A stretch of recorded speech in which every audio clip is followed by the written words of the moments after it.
Now back to a Richard French live tribute on hallowed ground, the 150th commemoration of the Battle of Gettysburg. Given the time and place, the numbers seem staggering. Of the more than 165,000 soldiers who fought at Gettysburg over 3 days, approximately 51,000 were casualties.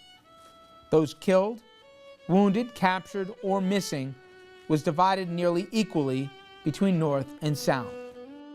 Now these men that survived to the end of the third day, they must have been totally exhausted, first of all, but elated they'd finally stopped the Southern attack. And their losses were not that heavy because they're fighting behind barricades. So the most dangerous thing for these men is going back and forth to the front lines. But the field down there was just covered with dead Confederates. So these guys were rejoicing, I think, that they had won the battle. They'd stopped Robert E. Lee here in Pennsylvania. The New York Monument to those who fought and died at Gettysburg, it occupies a place of prominence on this hallowed ground. In size, it is second only to Pennsylvania's monument, the Union state who lost the most men. Smaller, but equally fitting monuments are scattered throughout the battleground for those who died from the state of New Jersey. This young girl is a study in concentration as she takes in the magnitude of what happened right where she stands 150 years ago. Many seem lost in thought as they walk past the tombstones placed in a concentric semicircle, state by Union state. The names of the known, they are interred side by side with the unknown, each kept silent vigil by a serene figure atop the monument. Well, just as it's important to honor all of those who fought and died in Vietnam or World War II or the Revolutionary War, I mean, this is part of our history, it's part of our heritage. And everything that we have, we're standing on the shoulders of giants.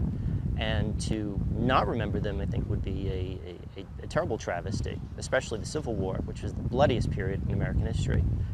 People have different reasons why they remember it, but it makes us who we are as a nation. In addition to bodies after the battle, 37,574 rifles were found left on the battleground. 24,000 of them were still loaded. 6,000 had a single round in the barrel. 12,000 had 2 rounds. 6,000 had 3 to 10 rounds in the battle. New Yorkers played a major role in this battle.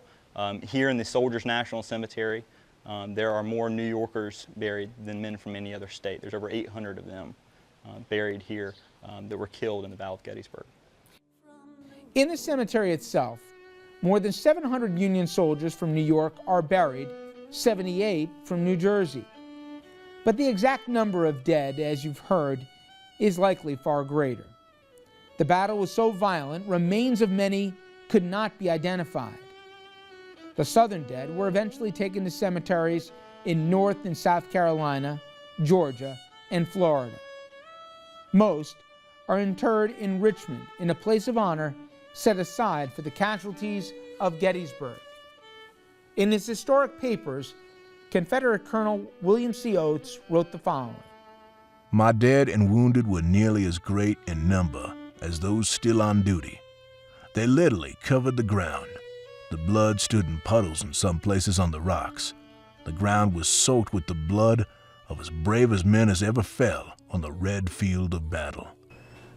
Gettysburg is a deep, profound example of the sort of commitment it takes to prosecute war on behalf of a society serving important goals. The thing that I, specific to Gettysburg, would hope that people would take away would be not the battle itself, but the manner in which that battle was placed into context. And the most important aspect of how that was done was what Abraham Lincoln did in November of 1863 at Gettysburg, when he laid out the Gettysburg Address.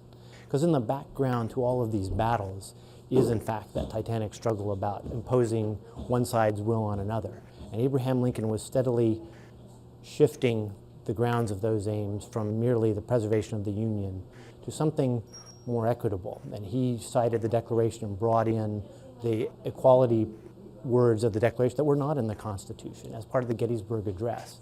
And in many ways what he did in making Gettysburg important, or what made Gettysburg so strategically important, really had more to do with what Lincoln made of it in putting it in context, still in the midst of that struggle, but to say that there are profound ends worth fighting for, worth pursuing, and for all the violence, for all the losses. It wasn't dead who died in vain. There were ultimate ends that were worth that sort of sacrifice.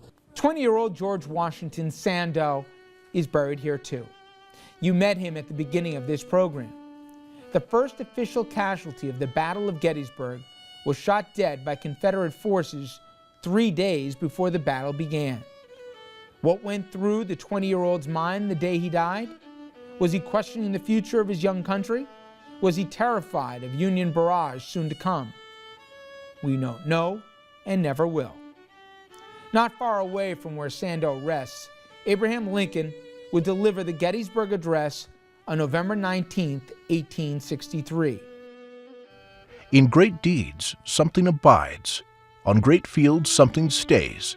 Forms change and pass, bodies disappear, but spirits linger to consecrate ground for the vision place of souls, and reverence men and women from afar, and generations that know us not, and that we know not of, heart drawn to see where and by whom great things were suffered and done for them, shall come to the deathless field to ponder and dream, and lo, the shadow of a mighty presence shall wrap them in its bosom, and the power of the vision pass into their souls. Quite frankly, it's a similar feeling to today, though obviously the casualty lists are not as long. But the way that soldiers that have been fighting in places like Iraq and Afghanistan, they're connected back home. They're no different than the soldiers are 150 years ago. It is that connection to my hometown, my family, the broader community of the country, that it's the same today as it is back 150 years ago.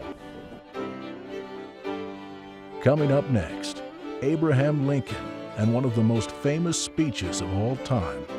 You will hear it all, each famous sentence, each famous word.